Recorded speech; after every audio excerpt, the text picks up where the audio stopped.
Redpath, did you see that? What?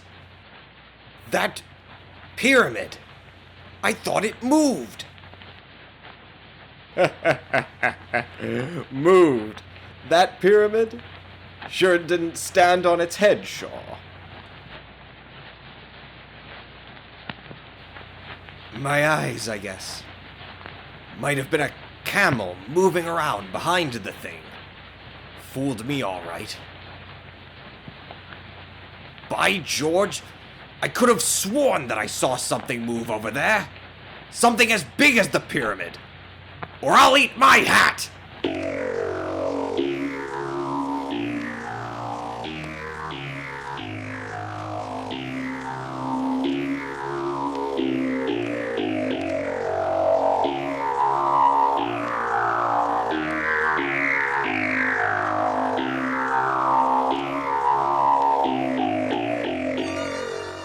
Good evening, guys and ghouls, and welcome back to Monster Craze Memoirs, a generational podcast about B-movies.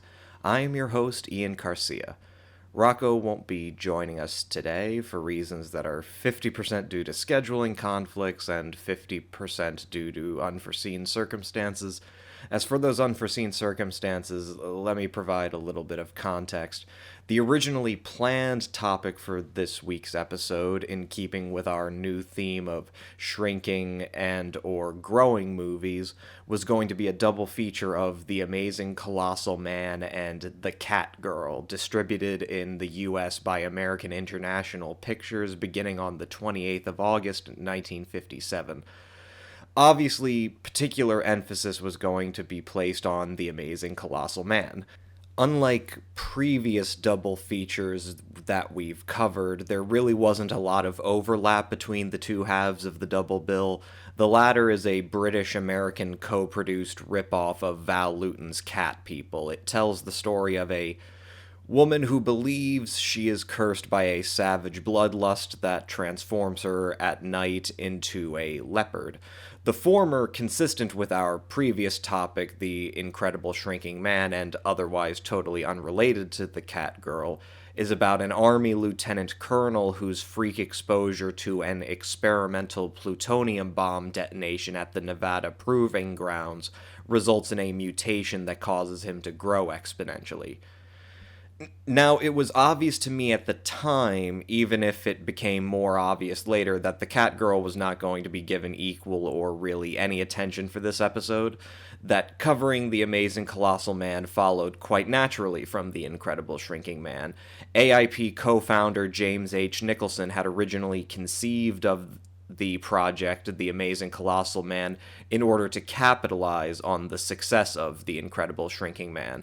And The Amazing Colossal Man, as it was co-written, directed, and produced by famed hack and routine Mystery Science Theater 3000 punching bag Burt I. Gordon, parallels the earlier, much better Jack Arnold Universal International film in numerous ways, albeit by exploiting the opposite premise, a man whose exposure to radioactivity causes him to grow exponentially rather than to shrink exponentially.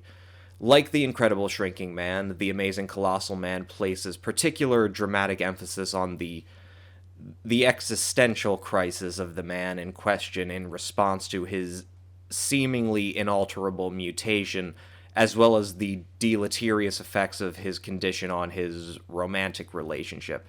This process of psychological breakdown in both cases leads to the total alienation of this man from the life he once knew, and culminates in a spectacular finale. There are, of course, key structural and thematic differences between The Incredible Shrinking Man and The Amazing Colossal Man. For one, Gordon's film is not as focused upon the titular man in question, to an extent that it's dubious to even describe him as the film's protagonist. In The Incredible Shrinking Man, the protagonist, Scott Carey's subjective, his psychological experience, it motivates the entire structure of the narrative, and all the other characters, including the scientists and doctors attempting in vain to cure his unprecedented condition, are largely presented as satellites of that subjective. Even with regards to Carrie's wife, screenwriter Richard Matheson's script, with uncredited contributions by Richard Allen Simmons, is deliberately sparing.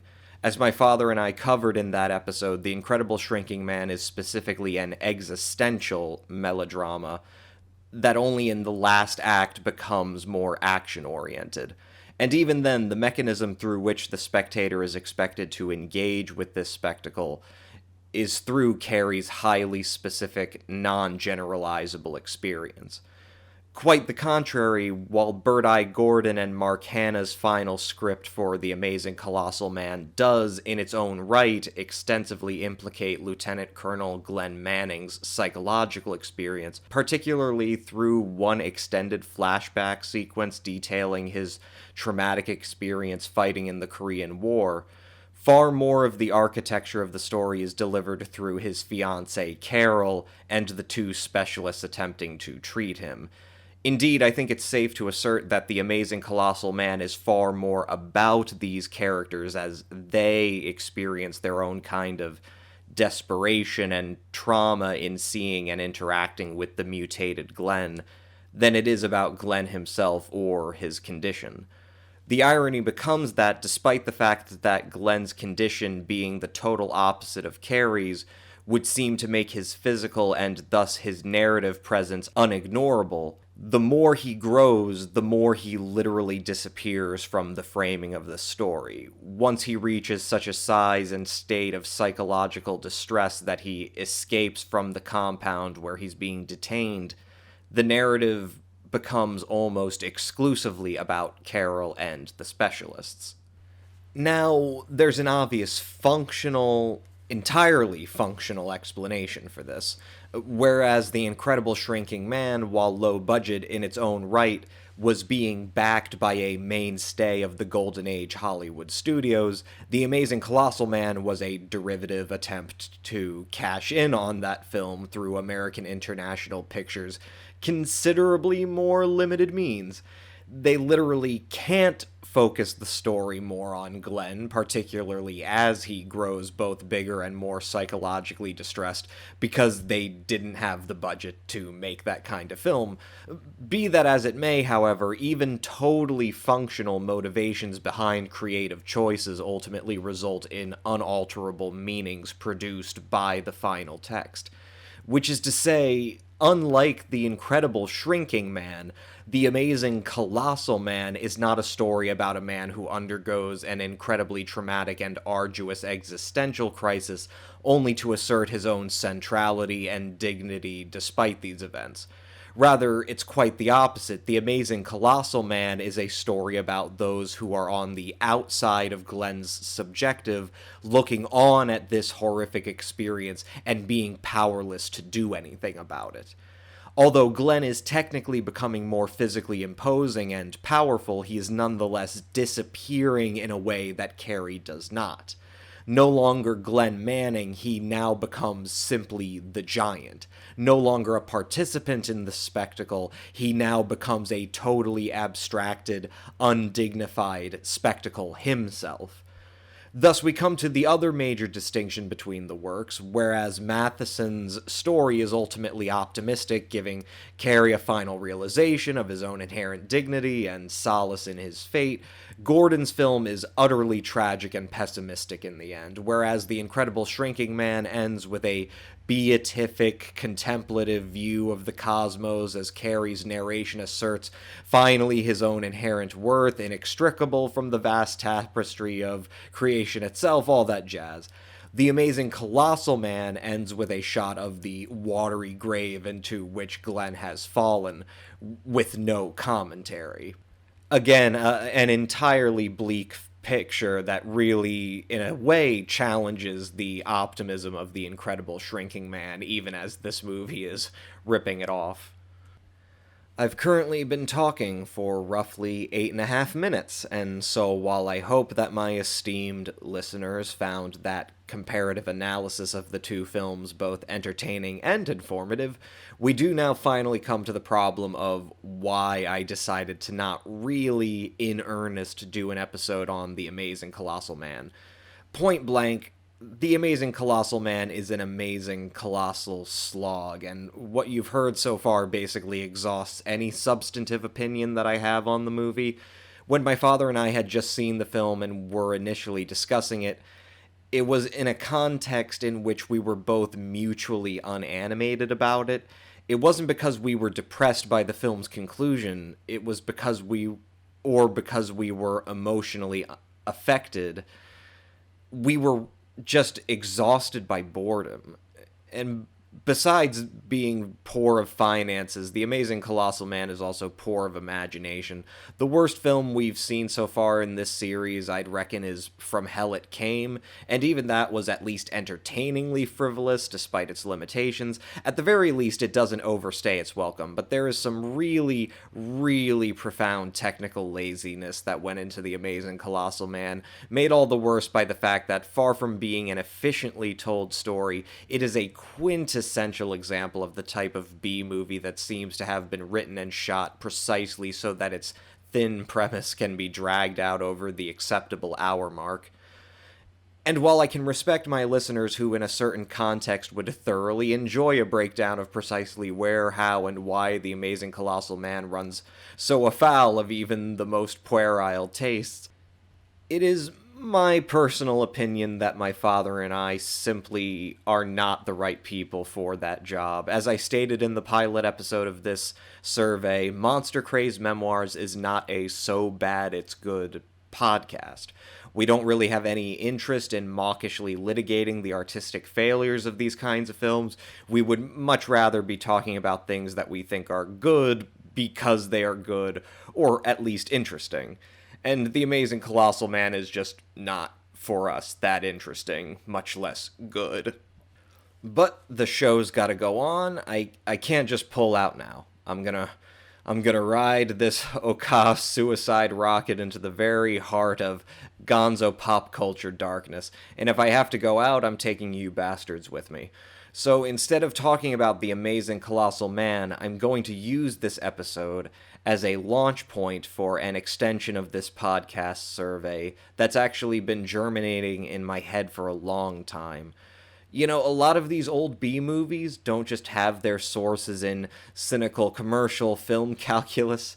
They are also often, whether credited or not, adaptations of short stories or novels.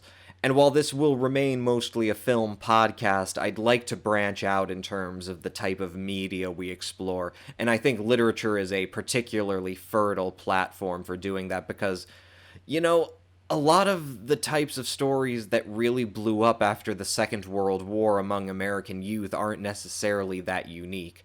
There's a whole long, diverse history of science fiction and horror and fantasy in literature that, while maybe not poised in the same way to grab the same mass audience, definitely exerted a high degree of influence in terms of how artists could take these outlandish subjects seriously as the basis for some kind of expression that isn't just a vehicle for consumption by credulous, bored kids or adults with a kind of arrested puerility. No, really, I think if anything, we'd be remiss to not acknowledge as wide a purview of these films and both their antecedent and contemporary influences as possible, because I think that just gets us closer and closer to the truth of how these works can embody and centralize our understanding of our history, our politics, our... Yeah, whatever. You get the point, right? You're keeping up with it. You're already listening. So, The Amazing Colossal Man. It turns out that despite being in form and function much more obviously a cash-in on the success of The Incredible Shrinking Man, there is one other verified influence on its production, and that's a novel that was published not in 1957, not in 1956. James H. Nicholson, the guy from American International Pictures, he got the idea to do the movie from a 1928 novel that he owned the rights to. 1928, just a little shy of 30 years before the film was even made. That novel is called The Nth Man, and it was actually written even further back in 1920, only published in the famous foundational sci-fi journal Amazing Stories Quarterly 4 years after the author's untimely death. The author was a guy by the name of Homer Eon Flint. Not Homer Ian Flint, that's Homer Eon Flint with E-O-N, not I-A-N. Just thought I'd clarify. I'm not pronouncing it wrong. His name is literally Eon Flint. Now, obviously, and I'm going to reiterate, just so nobody's ducking out and saying I should slow my roll, look, I know that there is really only the loosest connection between the Nth Man and the Amazing Colossal Man. Like, obviously, it's not like B-movie makers in the late 50s are clamoring after the name recognition of an obscure 20s sci-fi novel. They didn't even put his name on the tin. This was a book written before people were even calling what was being written science fiction. There's a huge gulf here before we get into, yes, the only similarity really between the Amazing Colossal Man and the Nth Man is of a giant man. The movie itself is a ripoff of The Incredible Shrinking Man. Basically, that's it. I know it. I get it. But also, I'm sorry, this is how the sausage gets made. James H. Nicholson sees a highly successful film. He says, I want something like that, and what do I have the rights to that's similar? Oh, here it is. But as I said, I'm sorry, The Amazing Colossal Man, super boring. Whereas, okay, let me just take this back channel, find out what the hell is this book from the 20s called The Nth Man, and holy crap, it's gonzo. It is, as far as I'm going to recommend, this is one of the craziest things I've ever read, and it's beautiful and fascinating, and we're going to talk about it, so buckle in, I'll see you on the other side of heaven. So, Homer Eon Flint. Let's talk a little bit about the man behind the Colossus. I'm going to be relying heavily on the introduction to the Kindle edition of the novel written by Jean Marie Stein. The first thing to understand is that Flint was relatively young when he first began his career in writing. In 1912, he was 23 years old, and encouraged by his wife, he started out writing and selling movie scenarios, before primarily writing short stories. Flint wrote in a lot of genres, comedy, mystery, adventure, but the work that ended up being his most prolific was in science fiction. Or at least in what we now retroactively call science fiction. See, Flint was a guy who was heavily influenced by writers like H.G. Wells, Jules Verne, Arthur Conan Doyle, H. Rider Haggard. But while now all four of these authors are acknowledged as pioneers of the emergence of science fiction literature, at the time the sorts of stories and novels they were writing were referred to primarily as scientific romance. Inasmuch as Wells or Verne or Doyle's work is very much about scientific speculation and exploration, these authors are also godfathering broader movements in genre literature in general. What we call science fiction at the time was just as much prone to the adventurous and the fantastical and sometimes even the horrific, and that approach was very much succeeded by authors like Flint or H.P. Lovecraft or Robert E. Howard, despite the fact that, consistent with the rapid modernization and industrialism of the early 20th century, these new works were also rapidly modernizing and adapting to contemporary influences in scientific theory and ideology. Flint is an author of a kind of interstitial period between the fully modernized or hard sci-fi of the mid-20th century and the classic scientific romance of the 19th century. To wit, the romance part of scientific romance should not be understood as a reference to love stories or a reductive kind of sentimentality. When we say romance here in this early 20th century context, what people of that time are describing is itself a retroactive appraisal of what came before them as romantic literature. Not just Wells, Verne, Doyle, and Haggard, but also Edgar Allan Poe, Nathaniel Hawthorne, Mary Shelley. In this sense, the romance part is just as much modifying scientific as scientific is modifying romance. The latter is suggesting an empirical, rationalist progression of romanticism in the arts, literature, philosophy, and politics. The former, just the obverse of that, is suggesting a romanticist approach to science, which is to say, critiquing the superstitions or various forms of cultural conservatism that are all still prominent in a supposedly changing society. An idealization of sentimentality, particularly with regards to women and children, and a reverence of nature. Now, not all authors, whether it's the scientific romanticists of the early 20th century or the original romanticists of the 19th century, are going to be on the same wavelengths or even consistently explore all of those undercurrent themes. But I think we can absolutely see where that term scientific romance absolutely and much more accurately describes the literature of, say, H.P. Lovecraft than, say, cosmic science fiction or horror. Lovecraft's literature is definitely going to defy one of those themes, the sentimentalist part.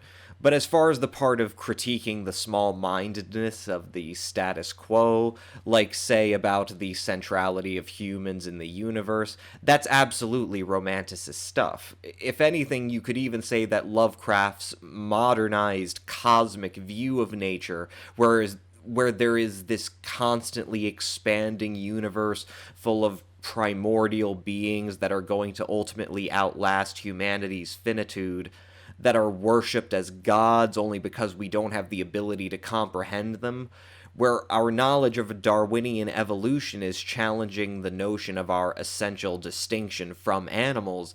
This is just the horrific realization of a romanticist's profound respect for, or even worship of, nature. And, let's just open the can of squids now. Yes, H.P. Lovecraft was a tremendous racist, living at a time of still tremendous de jure racism. But let's not be glib about that. When in The Call of Cthulhu or in his various short stories, Lovecraft has his protagonists explicitly talk about the inferiority of certain types of colonized or immigrated or emancipated former slave communities, whatever, when he is drawing a direct parallel between this and the idea of the idealized Enlightenment white man regressing to states of savagery or degeneration or being made subservient to these primordial horrors, this isn't just some random tangent just because Lovecraft really feels like being racist before he can get back to his real point about space squids. No, the entire point is that Lovecraft is polemicizing his work. He's putting its ideological function front and center. He's explicitly informing you as the reader, assuming that you are his contemporary, what he thinks is wrong about modern society and the way that people think about man's place in the universe, the relationship between so-called civilization and the colonized, all that jazz. All of those things are absolutely hallmarks of Romanticism, and this is obviously the tradition that Lovecraft is working from, even after he modifies that tradition through what he has gleaned from modern scientific sources. And likewise, his entire philosophical and ideological framework is also always modifying how he's presenting science fiction, how he's presenting science as well. Jesus, I've just spent the past 3 minutes ranting about Lovecraft. Okay, back on track. My point in mapping out how we should understand scientific romance is to say that our man Homer Eon Flint is checking literally all of these boxes. And no, I don't mean he's as virulently racist as Lovecraft, though he is absolutely a huge racist, almost by definition. Sorry folks, science isn't this pure thing. It's always been employed by European and white colonial societies as a battering ram for advocating white people or white nations doing horrible shit to people who aren't white. Again, sorry, I don't mean to hurt your feelings. I just want to make it clear that there's no escape hatch where we just say, yeah, Lovecraft was really racist. Sorry, no. For the time, he really wasn't that racist, and there aren't even receipts you can check of how much racism someone buys from the racism store. That's not what ideology is. It doesn't work that way.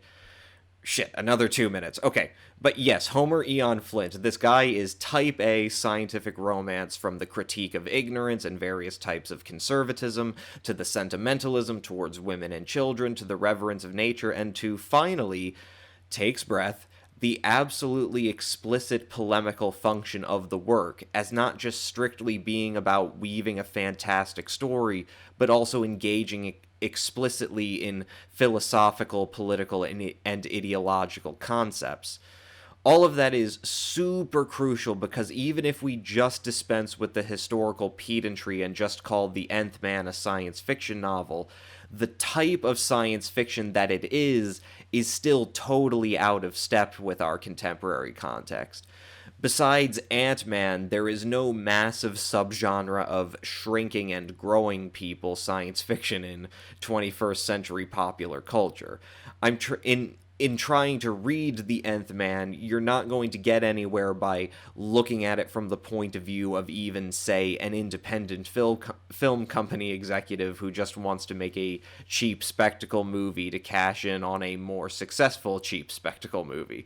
No, the specific type of science fiction that The Nth Man is utopian science fiction. The Nth Man, the Giant, the Colossus. Flint also calls him Gulliver 2 and the Turtle Man. Don't worry, I'll explain that last one before it's all over. This guy just wrote a list of different naming conventions for his character and decided to just use all of them. Anyway, that character, the Nth Man, is a vehicle here, and that vehicle is not just driving towards spectacle, it's an ideological vehicle. Flint is using the premise of a modern-day giant influenced by then modern science and political and economic theory to make a speculative case for a better world, this ideal future outcome that is just on the horizon of our knowledge and energy and just waiting for us to reach out and grasp it, to actually reach this no place at the limits of our dreams and our desires and, all that junk. The Nth Man is a utopian science fiction novel, and even more specifically, it's a classical liberal, left populist utopian science fiction novel. So let's break it down and see if we can find how it all fits back together. The book is called The Nth Man. The first chapter of the book is about a little girl and a little boy who meet on a beach in Santa Cruz. The girl is a 9-year-old named Florence Neal, and the boy is an 11-year-old named Bert Fosberg. Bert is the only son and heir to the fortune of Dolly Fosberg. I don't know if it's supposed to be Dolly or Daly. I'll just say Daly Fosberg. Is the only son and heir to the fortune of Daly Fosberg, who Flint's narrator, seemingly third-person subjective omniscient, refers to as the Old Robber.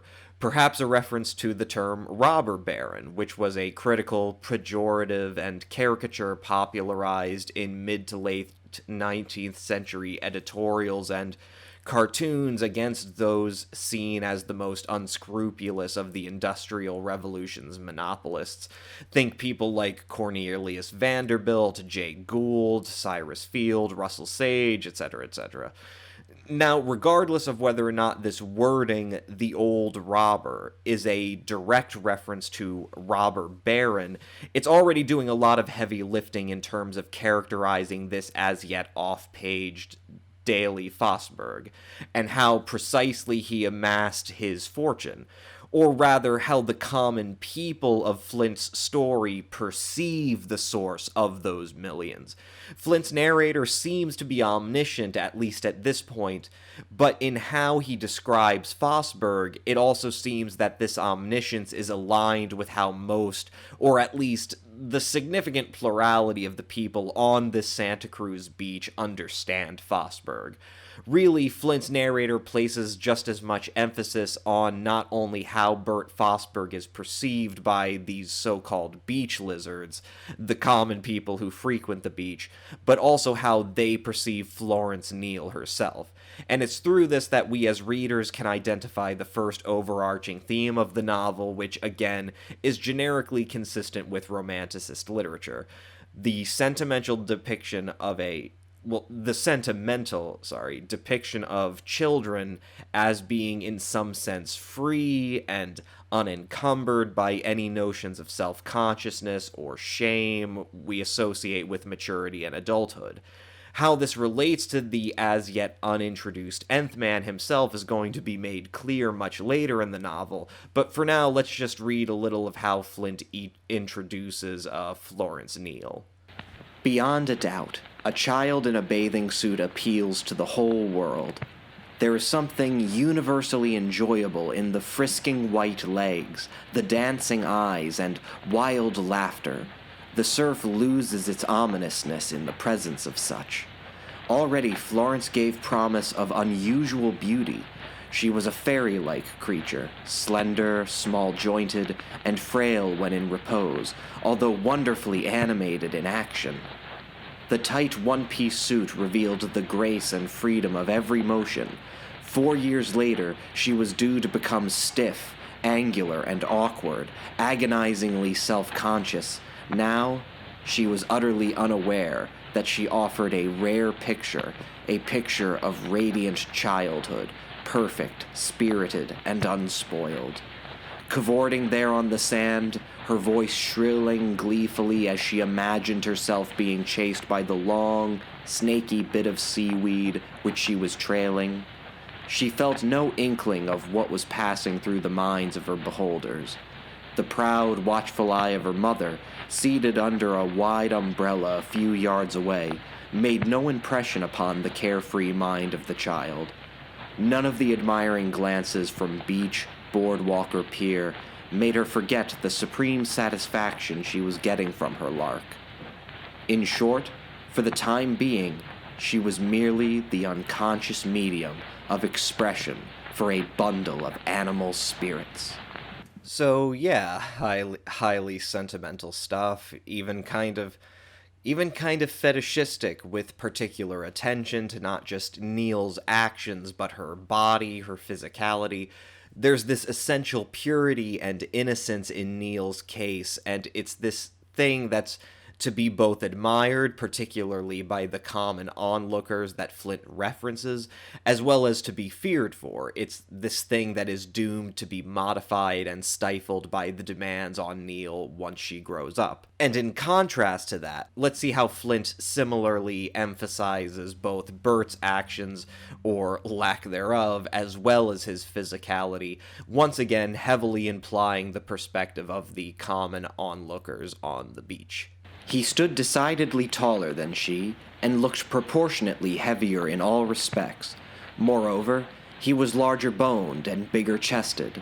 Furthermore, he was blond, of the type which never tans but merely turns red after exposure to the sun. Florence's hair, eyes, and complexion were all just a shade darker than average. But the chief difference lay in the sedate, unbending manner and gait of the lad, as compared with Florence's liveliness. He looked as though every impulse to spontaneous natural action had been stifled in him before it arose. For, despite his premature self-consciousness and gravity, there lurked more than a suggestion of latent fire and force in the unusually good muscular development of his whole body. The boy possessed a very fine gymnasium. The question was, did he possess a will of his own? He clung obediently to the maid's hand as she led him, first east, then the rim of the beach. He took care to step in the minimum of water, so that the woman might not wet her dainty slippers. Twice he passed over the same stretch of sand, his eyes upon the tantalizing surf. A close observer would have noticed his free hand clenching and unclenching with repressed excitement. Otherwise, no sign. So, in contrast to Florence's unbridled innocence, we have this impression of total control and repression of Bert. and that repression is absolutely bound up in class politics. Bert and Florence ultimately become friends after she eggs him into playing with her, but when they meet again the next day, Bert's nursemaids won't allow him to play with her at all. And this is really where we start to get the first sense that it's not just that Bert is very affluent, but that Florence is decidedly poorer. When she attempts to get Bert to play with her again, the following exchange occurs. "What makes them so careful of you?" the girl wanted to know.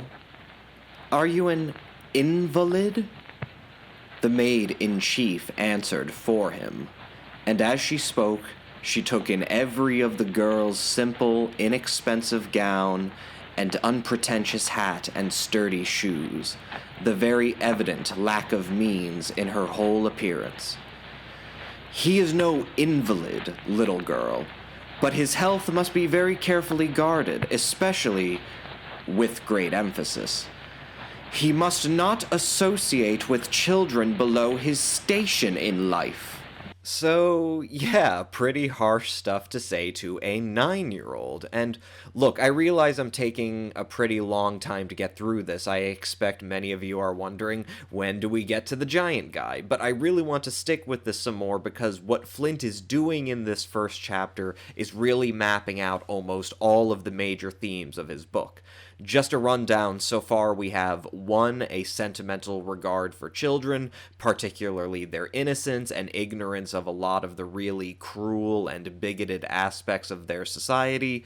Number 2, classism, the way in which economic hierarchies are comorbid with really appalling prejudices against those of, again, quote, very evident lack of means, to an extent that the nursemaid even makes it explicit that they aren't just guarding Bert's social cultivation, but, like, his physical health. Like Florence is contaminated in some way. And yeah, I'm not going to quote those parts of the book, but yeah, obviously this incident takes a big emotional toll on Florence and her mother, who hears the whole thing about her child being called a dirty less than, and of course, relating to the first theme of the sentimentalism of childhood, for Florence this becomes almost like a death of innocence moment, which is then narratively going to lead to her literal brush with death just a few paragraphs later. Finally, 3, we have the specter of Daley Fosberg, Bert's father, and the idea of there not just being this endemic classism, but also this inscrutable, unscrupulous force behind it all. That this is not just a matter of the personal prejudices of the nursemaids, that this is endemic to a current and unjust socio-economic order where the guy whose son is being raised to see himself as inherently superior to people of less means is referred to by the common people, or people of very evident lack of means, as it were, as the old robber. So Florence is really depressed. She walks out towards a cliffside, but then, oh no, the ground is unstable. It gives way. She plunges 30 feet into the water. She lives, but the problem is that there's no other witnesses around besides her mother and Bert and his nursemaids, and there's no way that they're going to be able to get help in time before she dies of exhaustion or exposure. But then, what have we here? Suddenly, everyone looks back, and Florence has been magically transported back to the top of the cliff, safe and sound. What could possibly explain this miracle? It's the Nth Man. I don't know if you caught that. It's the Nth Man. Okay, so that's how our book opens. Not too shabby, really. Some very nice prose here and there. Great attention to the subjectivity of various characters, really drawing the reader into a place and setting before getting us into the really out there stuff. But we're now ready to get into the body of the novel, and this is where we're going to get all the spoilers. So now's the time to duck out if you want to read first for yourself. So, the first thing that grabs your attention about the next chapter is that it's not even following the same characters from the first one. In fact, neither Florence or Bert are going to appear again until chapter 8. And not only that, that moment itself is only going to come 13 years later. And so far as the second chapter, this is really where we start to get into the rather ingenious way Flint constructs his story. The book was completed and sold in 1920, and the first chapter of the book takes place in 1920. But then, in the second chapter, we learn that the story is actually being written and narrated in 1933, the distant future of 1933. That's the great thing about the suspense of the novel. Flint isn't just teasing out the ultimate appearance of the Nth Man, he's also really skillfully teasing out the entire framing and perspective of the novel itself. We only learn progressively in bits and pieces about when this book is being written, what type of person is writing it, what he's writing it for, and what sort of setting he's writing from, because that accurately reflects how an author or reporter writing in 1933 would write. The narrator is not an omniscient figure, so to speak, but a distinct character who has a specific purpose in laying out, analyzing, and tying together a series of events in order to convey his personal assessment and view of their significance to an imaginary, in-universe reader that he assumes is already privy to lots of information that we as the actual readers are not afforded. And that approach works out in a lot of compelling ways. The obvious one is our suspense. We want to find out when we actually get to the giant man stuff. But it also means that Flint isn't belaboring us with a lot of minutia about the universe of the novel. We're being immersed without a lot of extraneous detail. Like the imagined narrator and reporter, he's only giving us the information that he thinks is directly necessary at the time he thinks it's necessary, and it makes for a really efficient and brisk read for the most part. And not for nothing, that ability to withhold entire swaths of information from the reader also allows for a certain degree of comic levity and irony. Again, Flint is not writing omnisciently, he's writing in character. The character who is writing the Nth Man in-universe has his own perspectives, his own values, his own ideals, and his own sense of humor. But he also has his own critical blind spots that we as readers become aware of once we see contradictions in his writing, but that he does not perceive because he's totally devoted just to the task of reporting things to us. There's this dance that Flint is doing between exploiting the fact that there are things the imagined author knows that we do not know, but that there are also lapses and contradictions that we as readers can perceive that the author, the imagined author, is not aware of. And that becomes crucial because, again, this is not a modern, hard science fiction story. It's a so-called scientific romance where Flint's larger function is philosophical exploration and polemics. He's not just trying to write a compelling story. He's trying to get us to think about what kind of world we want to live in. What is the best possible world we could have? The next 5 chapters of the novel all concern separate events from across the globe, each experienced by a new cast of characters that the reporter refers to as colossal mysteries, all of which he attributes to the Nth Man. But with each one, we see both a consistency of the themes that Flint establishes in the first chapter, as well as an expansion upon those themes into various other concerns. We are first told about the Christabel, a small sloop commanded by a pair of downwardly mobile gentlemen fortune-seekers trawling the 10-fathom line between Antofagasta and Caldera off the coast of Chile in the winter of 1922, seeking a 3-centuries-old lost pirate treasure on the very night that the captain is forced to give up his fruitless expedition. The very same treasure, much like Florence rescued from the briny death, miraculously appears on the shoreward side of the ship's deck in the middle of the night. Dun dun dun dun. Nearly 2 years later, 2 American tourists in Cairo, Egypt, wake up one morning to discover that the head of the Sphinx has been torn clean off and planted at the summit of a nearby pyramid.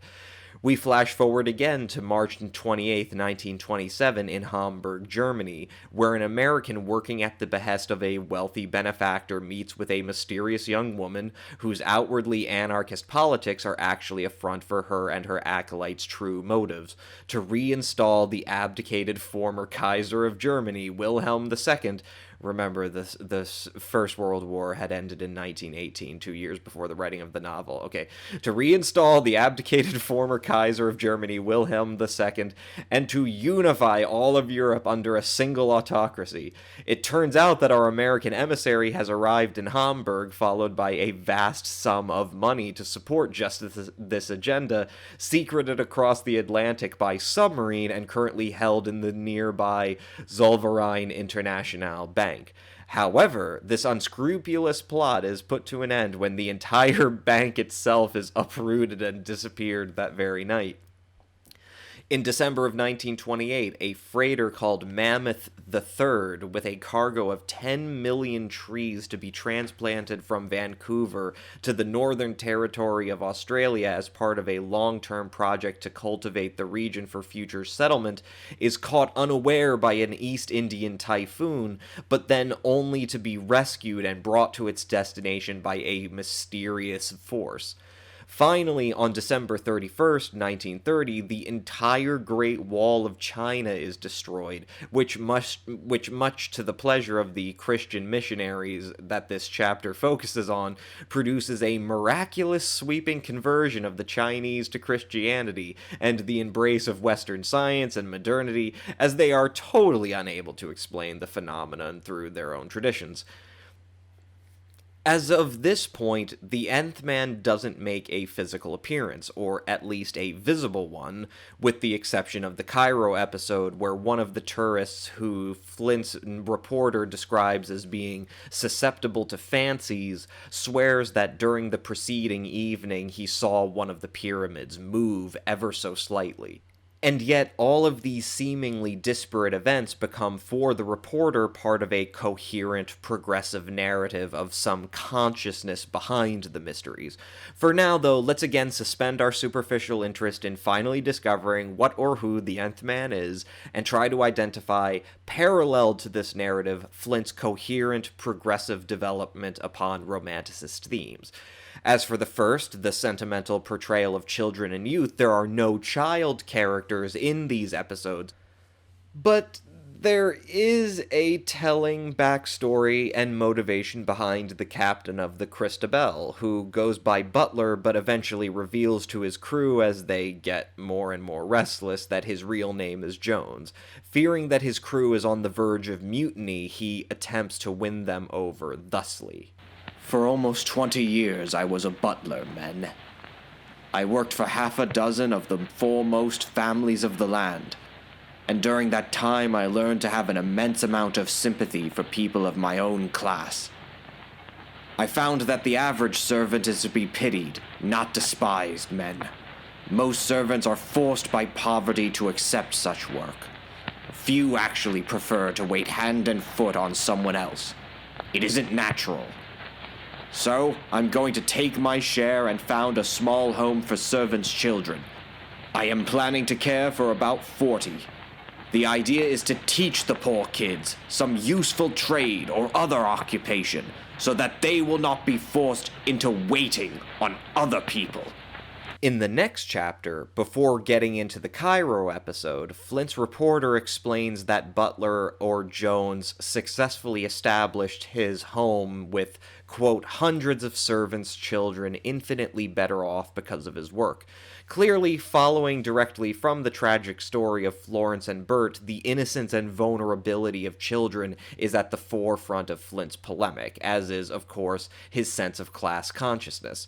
One miracle following from another, first the rescue of one child of very evident lack of means, and second now the rescue of hundreds of children of the same class, Flint and his narrator are not so subtly telegraphing to us as readers the political thesis of the novel and the consciousness of its as yet unseen hero, respectively.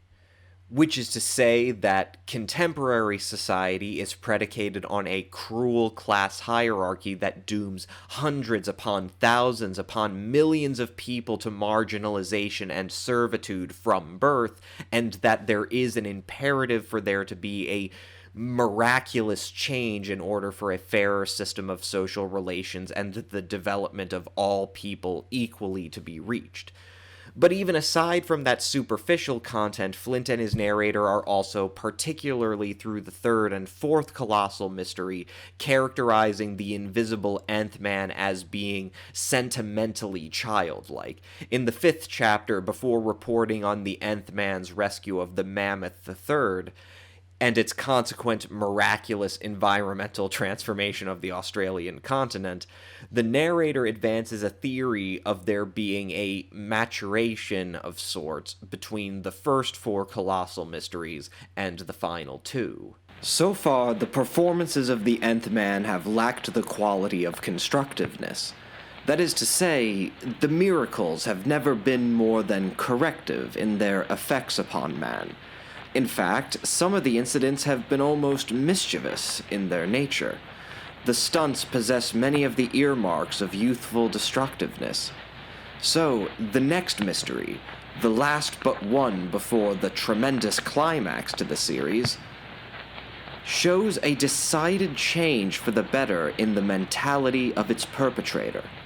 Perpetrator, however, is a hard word for the unknown benevolence which resurrected a dead continent.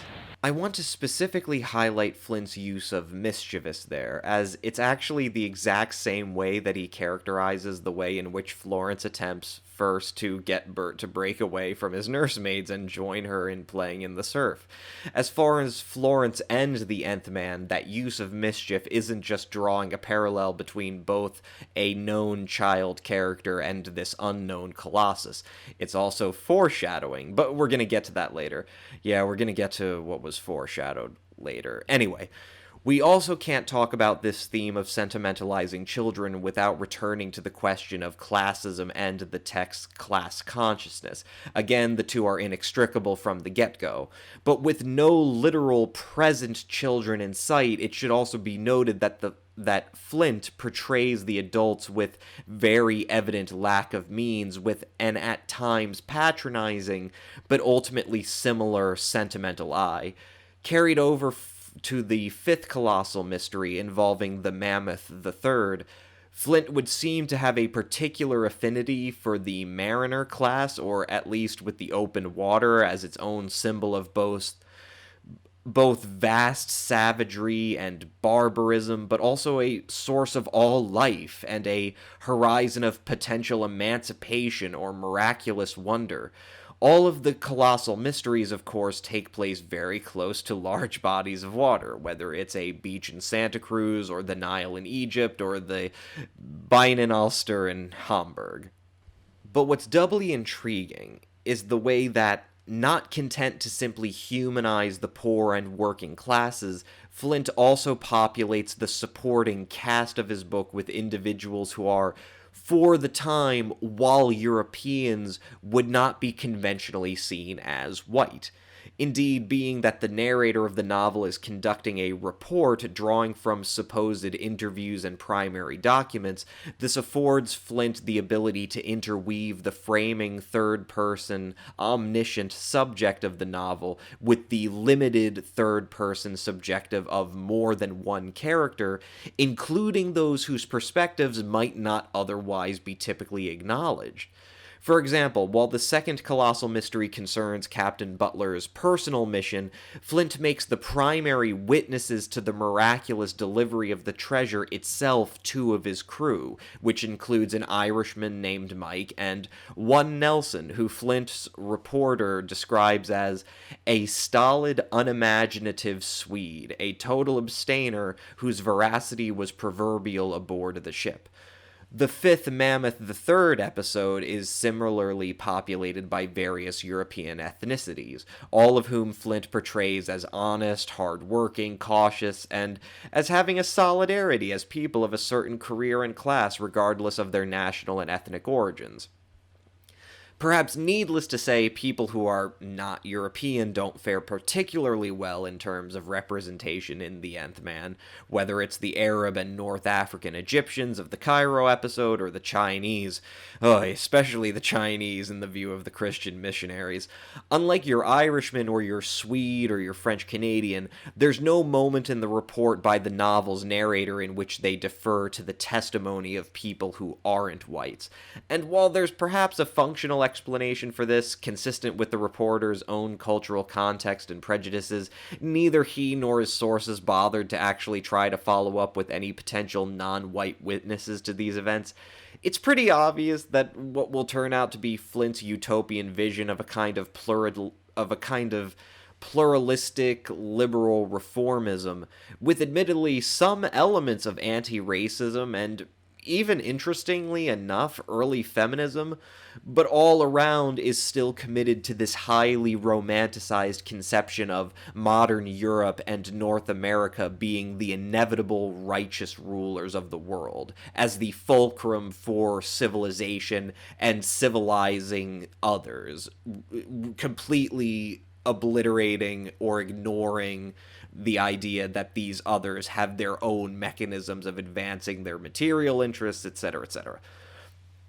The third and final two colossal mysteries are particularly telling in this regard, because in the case of all of them, you have this incredible investment in projects of colonial and imperial settlement and occupation. In the Cairo episode, you have the pair of American tourists having this exchange. I was just thinking, Redpath, that these Arabs we're passing would have been pretty badly shocked 20 years ago to see a sight like us. You mean our car? I understand that the first one of these devil wagons was pretty badly bunged up, Shaw. The Arabs stoned the driver. But now they're used to it, commented Shaw. Just what I've always held. People can get used to anything. If they've got to. Yeah, if they've got to. So, readers, ask yourself, why have they got to? Who's making them? Well, remember, while the reporter who is apparently impressionistically rendering this conversation between Redpath and Shaw, despite the fact that really none of their interactions are relevant to the actual incident, which is the destruction of the Sphinx, while the reporter is writing from the year 1933 and the episode takes place in 1923 or 4 thereabouts, Flint himself is writing in 1920. And in 1920, after the First World War, Egypt and Sudan had just undergone nationalist revolutions against British occupation. The aftermath of this was that in 1922, Great Britain unilaterally declared Egypt's national independence, ending their de jure status as merely a protectorate of the British Empire. Protectorate basically being a nice way of saying imperial client state ruled through military occupation. Now, of course, Flint didn't know that in 2 years' time, Egypt was going to be at least nominally independent of the British Empire and thus European and North American imperialism in general. But let's dwell on the historical irony of him then writing about these two American tourists, referring to the stoning of the first so-called devil wagon, and how, since that time, they've got to have gotten used to it. Obviously, Flint's narrator and these two characters frame both the stoning of the car and the association of white people with devils as rooted in some kind of fanatical, antiquated superstition. But we could just as easily say, actually there's a totally banal reason they're stoning you and calling you devils. It's because you're occupying their country at the end of a gun. By the same token, Flint's speculative future itself is contingent upon modernity only coming to Egypt through its status as a protectorate of white civilization being maintained, even concurrent to a contemporary revolution against precisely that geopolitical order. The reality that even independent of European occupation as an influence, Egypt had not simply accepted modernity, but had absolutely modernized both in terms of a sovereign national identity and in terms of consistent political principles that fundamentally opposed the dictatorial protection and guiding hand of the white devils. But Flint's utopian vision of the future is entirely bought into an ideological fantasy of white man's burden, of their ultimate victory in raising up the backwards peoples of the world, and in a way consistent with Romanticism's general critique of the conservative, the question of colonized and occupied peoples almost becomes more emphasized, like these people of the Levant and the Orient represent an altogether more archaic and dark past, which is, so to speak, unevolved and worthy of particular scrutiny. Now, again, I want to stress that none of this comes down to a presumption of Flint's outward maliciousness. I'm not saying the novel is malicious, but if you're asking whether or not something or someone's racist, you don't start with establishing maliciousness of intent. That's just emotion. The important part is the ism part. It's the ideology, the policy. That's how the Nth Man is demonstrably consistent as a racist text. You see this again in the China episode with the same spectacular flattening of all historical context pertaining to colonialism, and the same implicitly patronizing solve to it. This is the Christian missionaries talking. I know exactly how you feel, dear. I had to go through it all, you remember, several years ago. It is an old story to me now. And lately I have come to look deeper than those awful sores, deeper than their superstition and ignorance.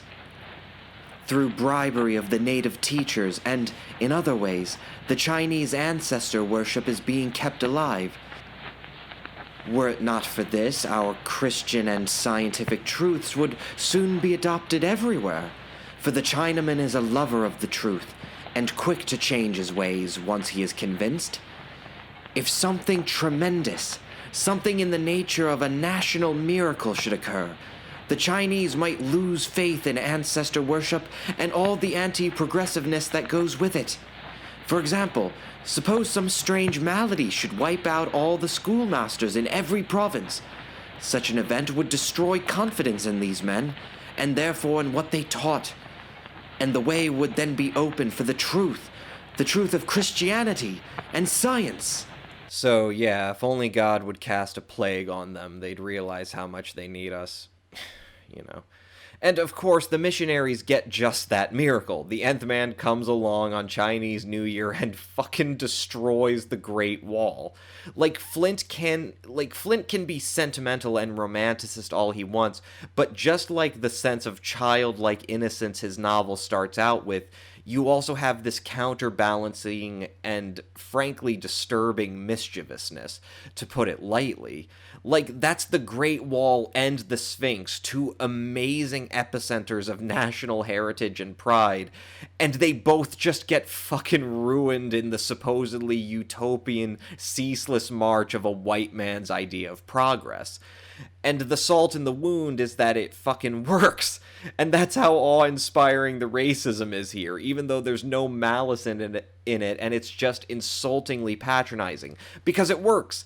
The only options are between fucking ancestor worship and Christianity. There's no real acknowledgement of, maybe Chinese people aren't a monolith and they could actually be curious and conflicting and self-contradictory, and their entire waking consciousness isn't dominated by a pure conceptual opposition to Christianity. They might actually come to multiple other conclusions on their own, or just have been so terrified that they don't do anything. But you shouldn't leave that change on the counter, because, obviously Flint and his narrator don't care about that part. The way fear and coercion play into it. It's just miracles. It's just colossal mysteries. They're just sentimentalizing these mass others as children of the world, just as they would sentimentalize literal children. And yeah, to spoil it, real spoiler coming here, the Nth Man is white. I could paraphrase Watchmen, and, I'm gonna paraphrase Watchmen. The Nth Man is real, and he's an American.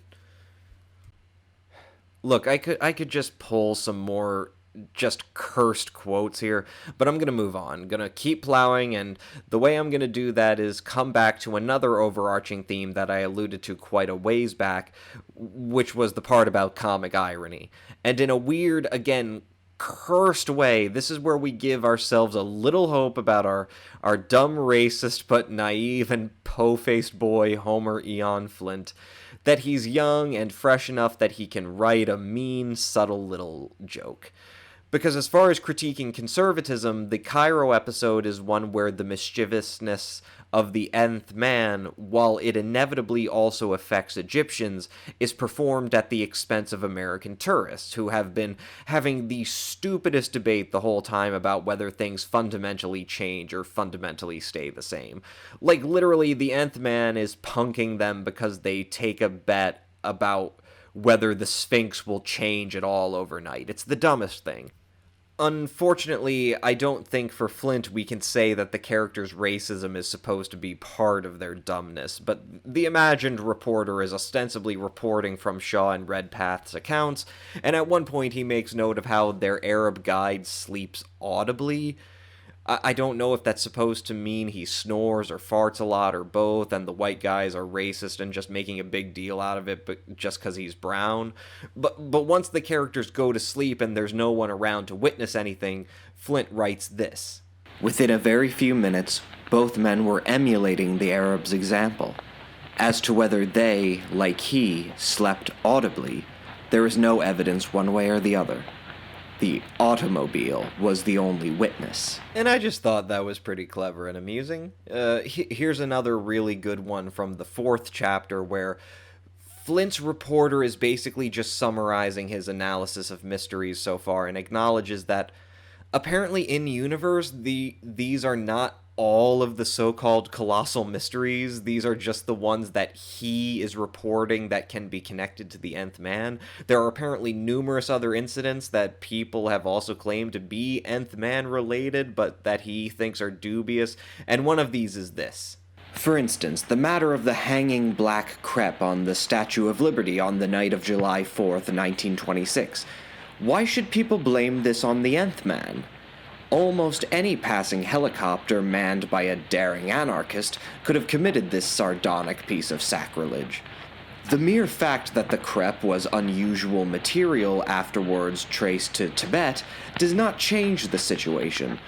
The stunt certainly was not characteristic of it. And what's great about that little bit of comic irony, this time at the... well, seemingly at least, this is my read of it, at the expense of the imagined narrator, is that it actually comes back later when the Nth Man finally appears and is pouncing around being big and everything, because eventually he does interact with the Statue of Liberty. And here's what he does then. Taking care to avoid placing his weight on any of the tunnels that lay under the bottom of the river, the Nth Man waded on past the battery.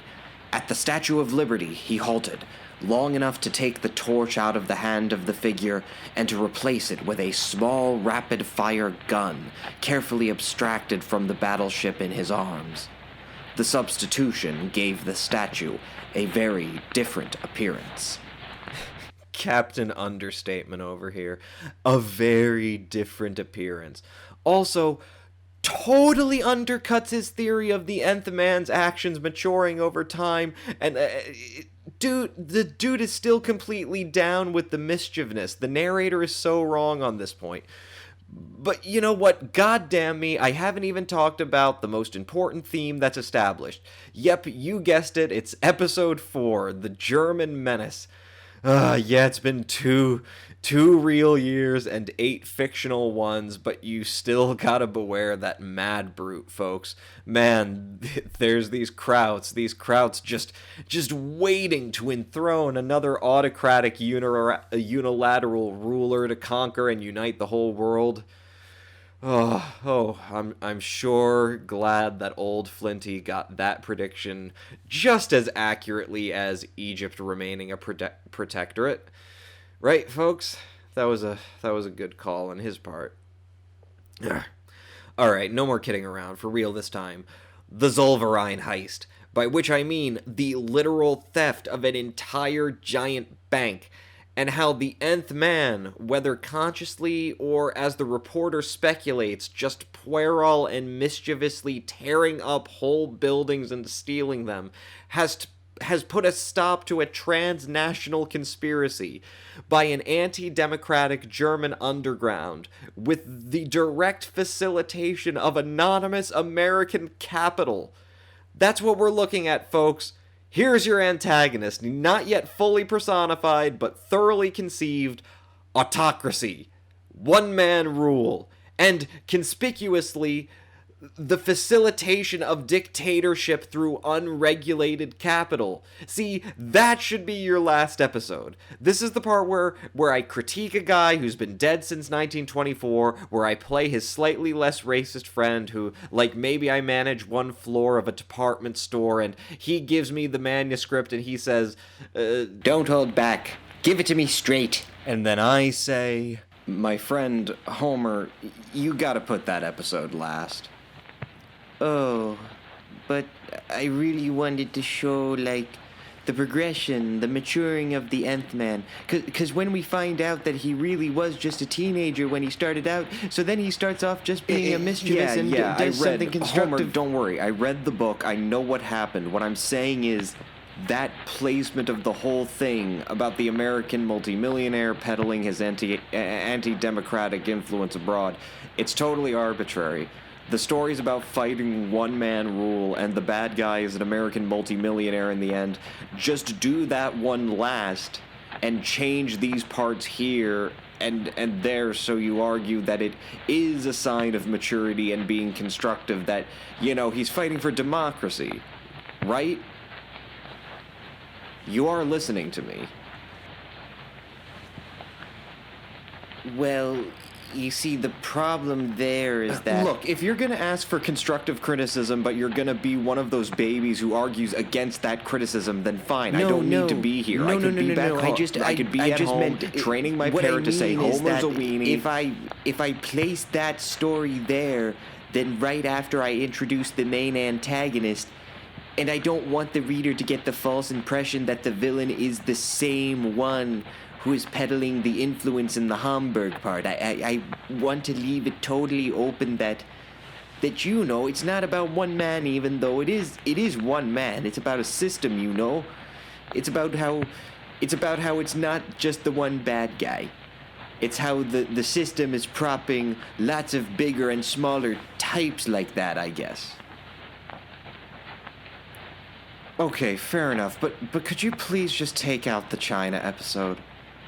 Like, I'm sorry, nobody needs to read stuff like great hordes of well-armed, obedient celestials. It gets really weird when you write like that. I'm not sure why. I'm just saying that. That just bums me out somehow.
you 5 seconds.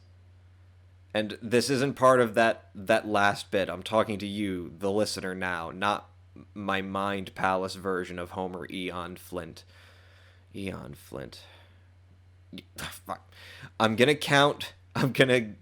give you a count of 5 seconds. I'm gonna count it down. It's gonna be a slow 5. And if you can guess who is the big heavy revealed after we've gone through all of the colossal mysteries, who is the big bad guy, then you will have the prize of having correctly guessed. Okay? Count 5. 1, 2, 3, 4, 5. If you guessed Daily Fosberg, then congratulations, you get the A in AP English. And just banging on this point, I've got to say, excellent progression of the narrative here. We still haven't seen the Nth Man. We still haven't seen him or heard him speak. No, first we're getting to know our villain, and wouldn't you know it, it was hiding right there in the seemingly anecdotal sleeves of Chapter 1. Daily Fosberg, multi-millionaire, the old robber himself, and it turns out, the secret autocratic ruler of the entire United States. Let's hear it from the man himself. My boy, you do not know your father. You doubtless consider me to be little more than a capitalist, a dabbler in politics, and a connoisseur of rare books. In reality, I have as high ambitions as any man who ever lived. I have had these ambitions ever since you were born, and one of these ambitions, my boy, is to see you rise higher than anyone else in America. For years I have worked and planned, always entirely undercover, towards this end. My financial operations have extended much further than any of my contemporaries have suspected. A few days ago, I should have hesitated to confide in you. Today, it is well that you should know what is about to happen. It will make it easier for you to appreciate why I expect certain things of you. Bertram, your father is, tonight, the secret dictator of the United States.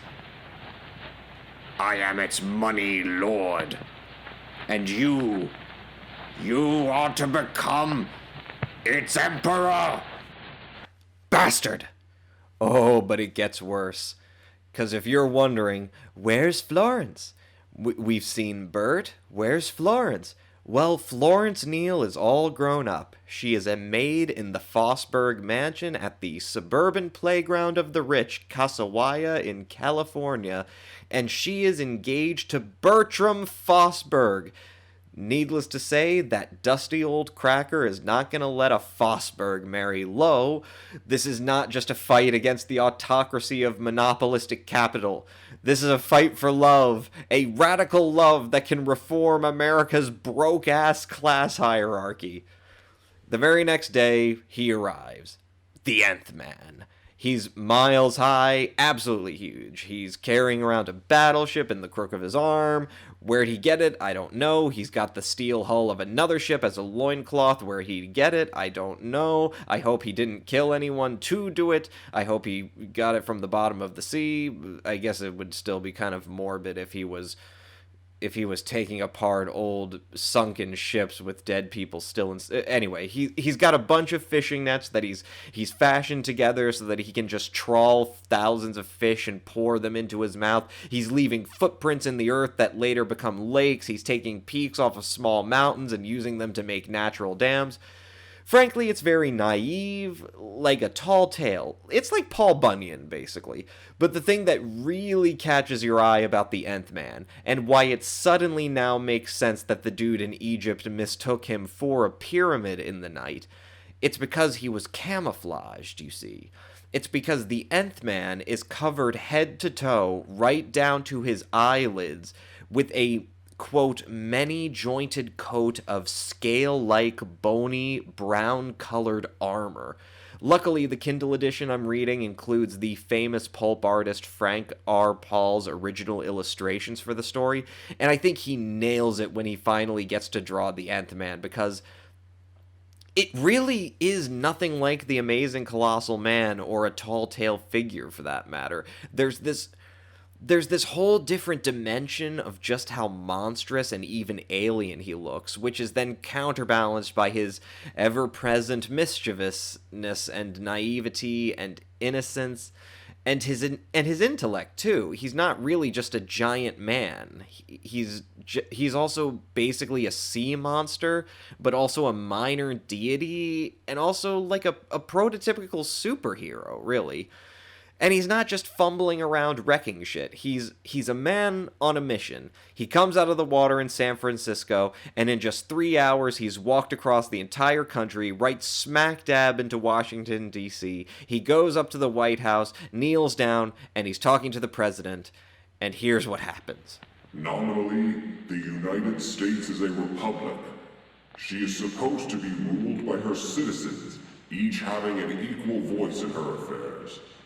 Practically, however, America is ruled by one man. And that man's name I am prepared to state. That is not true. This is a government of, for, and by the people. Good for you, Mr. President. I expected you to make such a reply. The man who financed your election would be surprised if you said anything else. But the simple truth is that you and everyone else in this country are subject to the dictation of a single man. That is false. Each American is a free agent in every sense Nonsense. Nonsense. Nonsense. It has been repeated once too often. I shall not allow you to hoodwink these people any further, Mr. President. And it is high time that they knew the facts. But I cannot trust you, Mr. President, to tell the people what they ought to know. I am not asking for a promise from you. I trust only the power of sensation such as I am now creating, to awaken America to its peril. I am now almost ready to state my demands. Well, what is this demand? Let us have it, my friend. I demand this, that your government shall pass laws of such a nature that they will reform the country's financial system. The purpose of these laws being to forever put an end to the dictation of any one man. Such a proposal as this cannot be settled offhand. It would have to go through the usual channels before it could become law. And there is not the slightest doubt that the people will refuse. The people will have nothing whatever to do with it, Mr. President. You will immediately proceed to draft a set of laws and rush them through Congress in the usual manner when you want quick action. Also, you will take care to make these laws absolutely constitutional. Moreover, they must go into effect at once. I see no reason why I should pay the slightest attention to your absurd demand. Not the slightest, my enormous friend. But assuming that Congress should consider this proposition, suppose it refuses to pass such laws. Or supposing they are passed, and what if I refuse to enforce such laws on the grounds that they are unconstitutional or discriminating? What then, Mr. Giant? You can do as you please about it, Mr. President. I am going back to the sea, and shall not return for 6 months. At the end of that time, I shall reappear. In the meanwhile, these financial reform laws must go into effect. No one man shall be able to control the country again. I leave it up to you, Mr. President, to pass and properly enforce these laws. But if, when I return, I find this country still dominated by Daily Fosberg?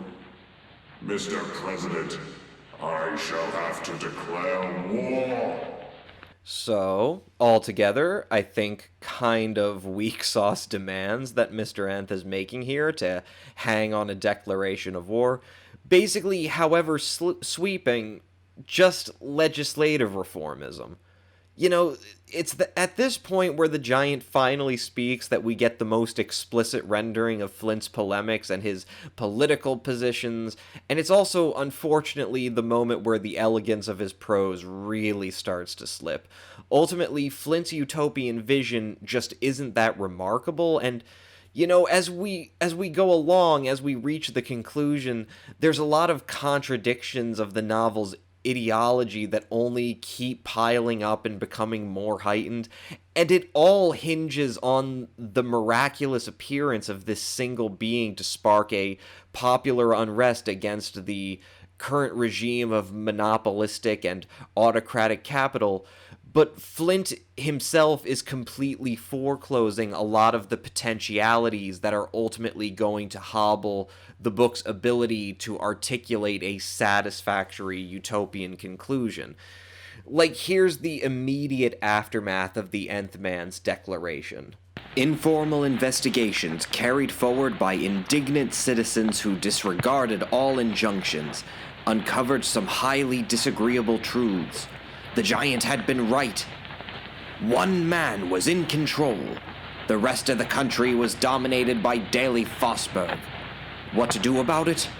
A determined band of liberals, their sense of liberty thoroughly aroused by these disclosures, energetically set to work to enlighten the masses.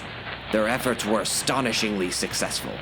The president, through autocratic agencies, tried in several ways to provoke these workers to violence, but without results. Inside of 2 months, the membership of the Financial Reform League, committed to the Giants' proposition, had grown to amazing size. 3 months passed before it could even be counted, and by that time, over 55% of the population was enrolled. Now, note the emphasis there when the state tries to deliberately foment violence as a way of strategically undermining this explicitly defined liberal reformist movement. In classic Phil Oakes, Love Me I'm a Liberal style, if there's one thing that Flint absolutely refuses to acknowledge as a potential outcome of this decisive moment against oppressive capital and autocracy, it's the use of violence as a tool in that arsenal, or at least violence as a democratic tool. Like, even the Nth Man explicitly says democracy's not going to have anything to do with it. I'm going to wage this war. There's no broad popular involvement in any of this. Like, it's all just passivity on their part and this miracle leading the way. You see this in the Hamburg episode 2 when the American emissary, who believes that the German woman he's meeting is an anarchist, is confused that her group's ultimate plans are, a return to imperial monarchy. I really did not think you were so dense as that, Herr Hill. There are anarchists, and there are anarchists. A few fools are sincere in their desire for no government at all, but the real leads, pah! We are merely a little more clever than you supposed, Herr Hill. You mean that you are really in sympathy with the autocrats? Even your anarchists in America? All who really count, mein Herr. Their function is to stir up violence so as to give your autocrats an excuse to persecute the true reformers. Surely you knew of this before.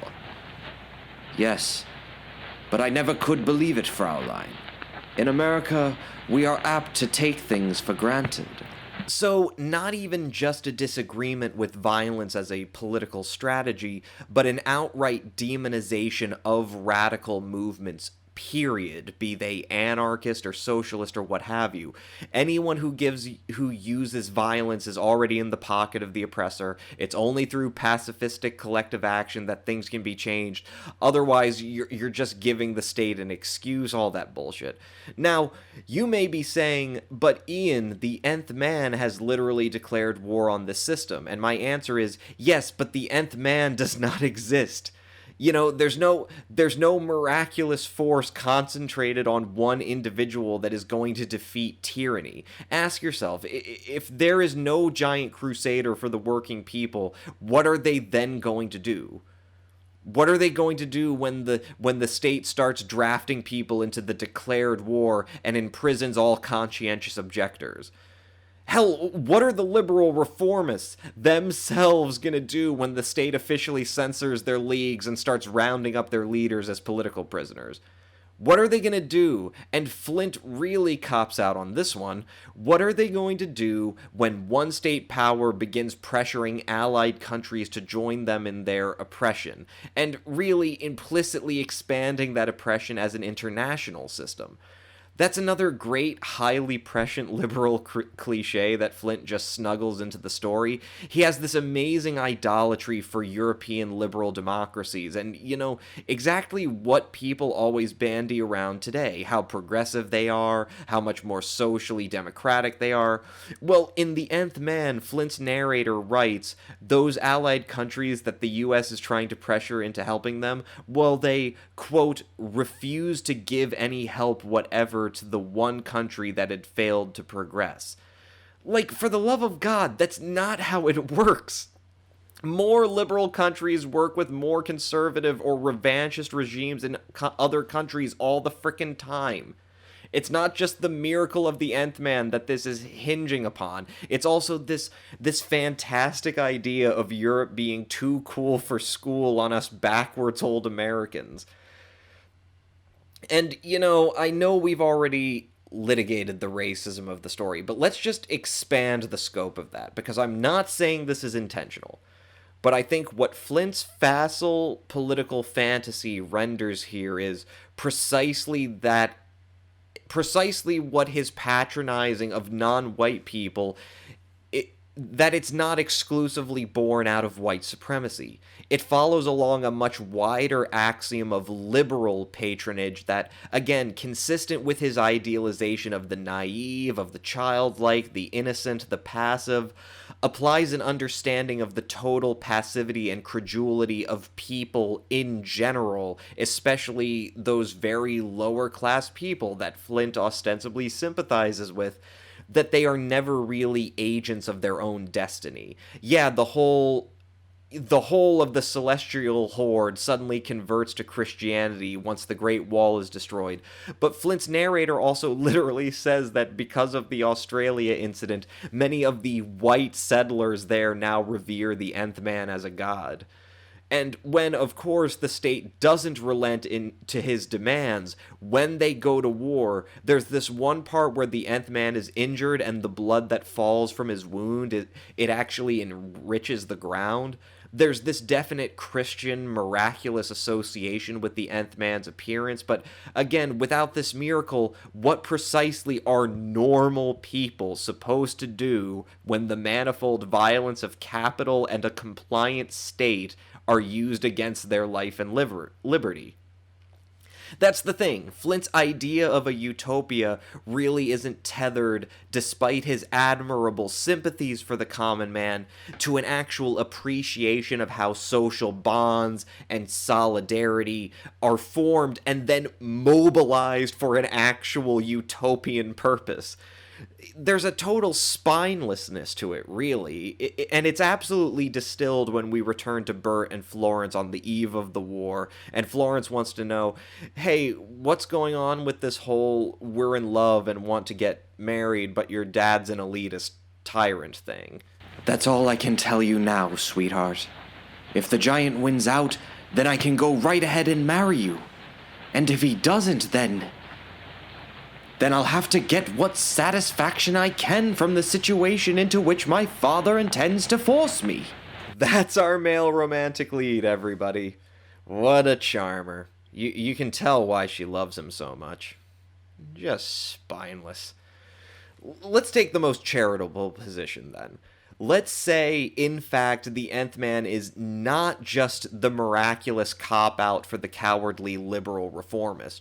What if, rather, the Nth Man actually does represent, in a single personage, a violent revolution? What if what we're seeing is not a vindication of pacifist reformism, but rather a tacit illustration of its failure in the absence of a more radical alternative that can be effectively mobilized as a cudgel against the oppressive state? Well, that comes to a head when the Nth Man beats the whole army in one day. He calls it the one-day war. He's wounded, he's pissed, and he's making lots of unilateral declarations.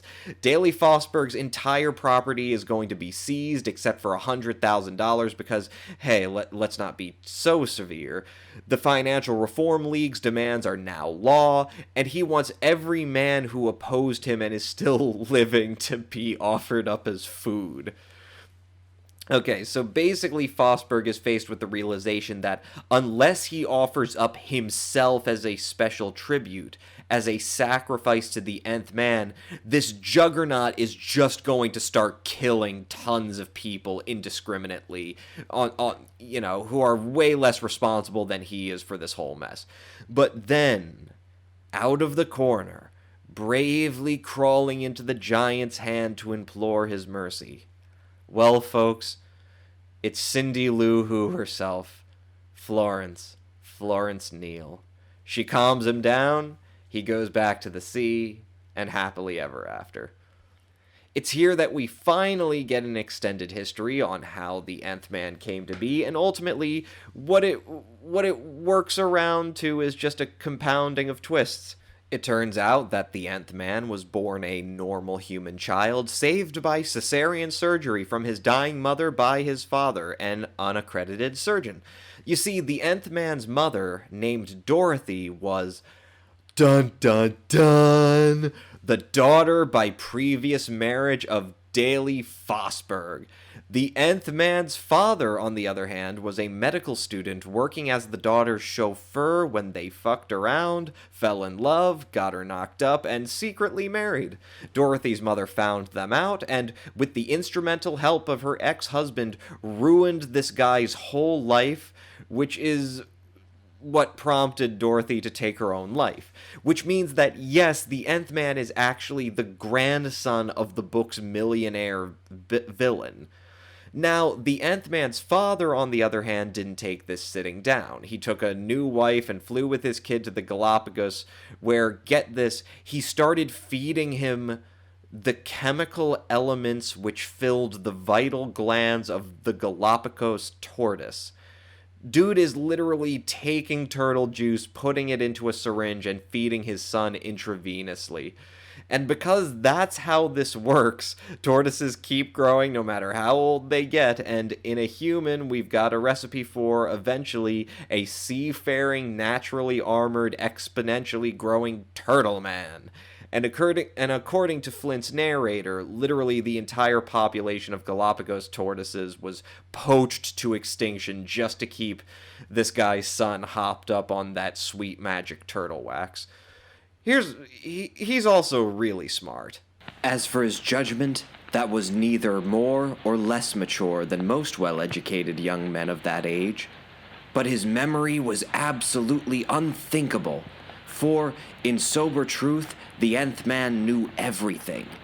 There was not one fact of any consequence which he did not actually know by heart. His knowledge was that of every encyclopedia his father possessed, of every textbook, of every possible source of information. His father died, but the son possessed wireless apparatus of his own, set up on the barren snows of Antarctica. He kept constantly in touch with everything that happened. And once Turtle Boy is old enough, his father tells him his life story and swears him to take revenge on Daley Fosberg once he reaches 23 years of age. Quote, "Your work shall be, my boy, to put an end to the financial system which has permitted one man to gain such power." Okay, so that's how you make an Nth Man. As for that mission, though, let's really break down how Flint doesn't really square the circle here. Because the entire dramatic tension of the novel is the Nth Man's crusade against one-man rule. But by completely discrediting any possibility of a united, radical popular front against tyranny and putting it entirely on the shoulders of this one exceptional individual who, ironically, is somehow still even symbolically the privileged descendant of the very megalomaniacal multimillionaire villain, Flint's novel is blatantly rendering as utopian precisely an even more distilled kind of one-man rule. It's almost like a kind of enlightened tyranny. Like the only thing that can defeat a bad autocrat is a good autocrat or something.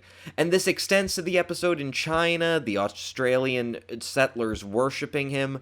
Flint's prose suggests one type of political agenda, but ultimately what actually takes place narratively is that the Nth Man takes the place of a new rational deity born out of this romanticist conception of science. I'm just going to read through some of the reporters' closing bits on the future now that the Nth Man has disappeared and hasn't apparently returned. He was omnipotent. Mankind could not prevail against him. It was impossible to plot against him in any way, for with a mentality so prodigious, he naturally was able to perform psychic feats far beyond the powers of ordinary minds. He knew everything. He could read any mind on Earth. And today, out somewhere in the Pacific, the Nth Man still dwells, an omnipotent enemy of injustice, always on tap, as it were, in case humanity fails to do what is right. Human nature must improve. Human institutions must reform. The Turtle Man is there to see that they do. He has never since come back to habituated lands. Almost every day someone reports having seen him in one or the other of the 7 seas. But his mere presence there is enough. It will never be necessary for him to return. For America is, now and for all time, free from the danger of one-man rule. Things are still far from perfect. There remains much to be done before all men are happy. But dictatorship is forever at an end, thanks to Park Pendleton. That's his name, by the way, Park Pendleton. That's the name of the giant turtle man, Park Pendleton. He will live at least 300 years. That much is certain. After that, for he has exhausted his supply of chemicals, his fate is problematical. He will never have any progeny. His father denied him that possibility. But he may continue to exist as do such turtles as are in captivity, apparently never growing old, seemingly endowed with immortality. Or he may possibly deplete the ocean of its fish. But this is unlikely. Vast as he is, the ocean is vaster. There are those who think that the Turtle Man is more of an allegory than a reality. They conceive of him as a promise of a condition yet to come, when the cause of justice shall grow to such immense proportions that it shall become irresistible. The trifling power of the autocrats will become puny by comparison. Such people see in the Turtle Man a promise of the time when injustice shall be done away with, when all men shall be masters of their own destinies, when the weak shall have been strengthened by the strong, and right is supreme.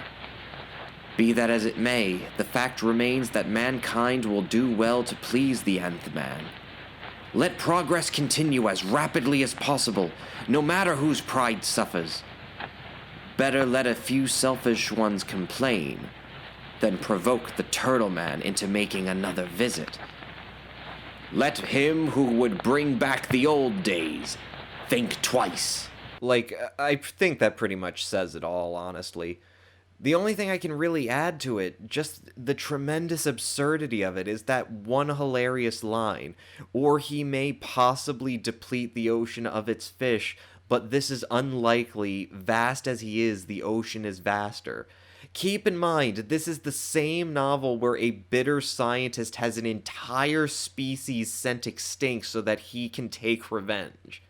This is the same utopian vision that sees massive ecological gerrymandering of the Australian desert so it can be more habitable for white people.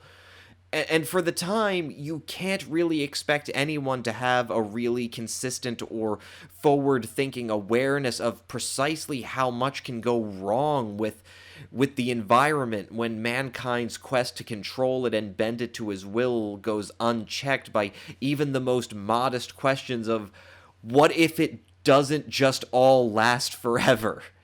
What if we can't just keep extracting, you know? But this really does encapsulate the ultimate profound lack of imagination on Flint's part, I think, when divorced from anything superficial like, Giant Turtle Man. And the inability to again square that circle. How can you oppose autocracy with more autocracy? How can you oppose the unchecked tyrannical growth of capital when you have fully imbibed from this idea of the modern white civilization pushing the environment to yield the maximum short-term productivity at the expense of all other concerns? Or, maybe this is all tongue-in-cheek. It's certainly a possibility. Technically, I'm really not too concerned about authorial intent. I'm much more inclined to the idea that art itself is much more a function of motivation than intent. And while they're treated as synonymous in a lot of contexts, I think motivation is different in that it speaks far more to unconscious drives behind the creation of a work, that aspect of inspiration that an author isn't necessarily aware of but inevitably comes out of their fiction. But it certainly seems like the Cairo episode about these two goofy American tourists having this dumb debate over whether the world is essentially changing or essentially changeless works perfectly to, kind of foreshadow the reporter's own failure to anticipate something as simple as the vast ocean not really being vast enough to support an exponentially growing humanity. This can all be read as satiric if problematic, but, satiric in a way. But I'm gonna still hedge my bets on Flint being a kind of entertainingly gonzo, well-meaning goober, just because of how earnest the ending is portrayed. Because let's be clear here. Yes, Fosberg's empire of wealth has been taken away, the vague financial reform laws have been passed, but ultimately Flint doesn't really express any interest in specifying, as much as the origins of Turtle Man, how these financial reforms are actually supposed to deal with the problem. And constitutionally, Turtle Man loves him some constitution of capital accumulation. Period. As an inherently anti-democratic influence on society and politics. The obvious answer is that the Nth Man is not actually an authentic critique of capital. It is rather a liberal utopian fantasy that roots the problem in arbitrarily set-aside, corrupt capital. And when we shrink down from the macro-political to the micro-personal, we're left with the fact that this horrible man has lost everything except a very nice sum of money, still a millionaire adjusted for inflation, and everything except any kind of personal freedom. I'm sorry, an entire war was fought on the behalf of this insane bastard. When Florence is talking down the Turtle Man from just eating everyone, she says, "Most men you propose to eat are not to blame for their acts. They are the victims of misrepresentation. You must not punish an army for the sins of one man." And it's like, okay, but bitch, that still leaves the question of holding Fosberg accountable for the disingenuous, manifestly corrupt and evil war he fought in the first place. Like, can we see how this is analogous to a certain modern situation of TV talk show hosts rehabilitating mass murderers? Can we perhaps see a parallel here? Like, are you seeing, for the foreshadowing here, the real actual hell world that we're currently living in? I don't care if even the vast majority of his wealth was taken away. That's not the same as justice for what he did. Those same falsely represented men, lots of them are fucking dead because of this guy. For all intents and purposes, why shouldn't we just eat the fucking rich? That's a modest proposal for you, as far as I'm concerned. But that's the rub of this whole political fairy tale, which is, despite its absurdity, I'm sorry, I have to argue, it's still incredibly relevant to how liberal reformism is argued for today. We don't actually get any justice for the tyranny of the capitalist vampires and war criminals. We just get the appeals to their better angels. Everything hinges upon, like, us being, human to them and loving them and this miraculous transformation that's supposed to occur. But, it's not just the finance that... It's not just finance that the laws reform. Like, literally, Turtle Man's very presence is supposed to be miraculously changing Fosberg's spirit. And here's the final scene of the book, with Fosberg, Birdie, and Florence all together again. My child, do you realize that you are the greatest heroine of all time? No man could possibly have done a braver thing. Florence dropped her eyes, too embarrassed to make an intelligible reply, but Bert was able to talk. I don't believe, positively, that any man would have had the nobility to go through with it.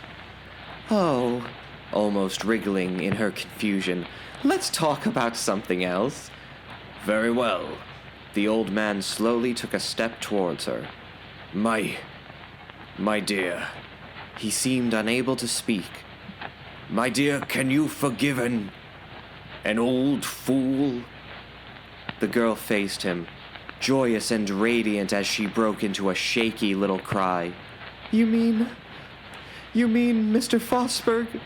You mean that you give your consent to... I crave your consent, he said, to become the most honored member of this household. Yeah, that was that patina of early feminism I hinted at way, way back, albeit a conclusion to a story built around a single brave action of a small, independent working-class woman that is entirely conveyed by having two male characters mansplain it to her. Why actually, no, your asshole father-in-law and jellyfish fiance are really good now, for reals this time. And really, what more perfect analogy for our present predicament? Doing this podcast, we have to address a lot of how the big boom in a lot of our favorite B movies came at a point when the power hegemony of major Hollywood studios had been rather significantly challenged. But the moment we're in now is just the most perverse and monopolized and tyrannical since exactly when Flint wrote his novels. And more importantly, now you have a whole decentralized and alienated army of brand sycophantry that frames the conversation in terms of, like this, the good autocrats, the progressive autocrats, the liberal autocrats who dispense with the entire, quibbling problem of populism and democracy. It's like, just put the patina, you get a liberal like Bill Gates and we're all supposed to love him. It's so predictive. All progress is cultural and astroturfed. There's no radical alternative that directly challenges power or addresses material needs. And worst of all, we all know it's all bullshit, but are just too mentally exhausted and physically beaten down to do a goddamn thing about it. It's dark times, folks. It's dark, dark times. I was not expecting the Turtle Man book to get this much of a rise out of me, or remind me how nothing changes and everything stays the same. But anyway, thanks for joining me this week, and I promise both Rocco and I will be back next week. Until then, remember what you've learned today. Crime doesn't pay, even international crime. The true monster is man. And face it, that shell that protects you may be your home, little tortoise, but it is also your prison.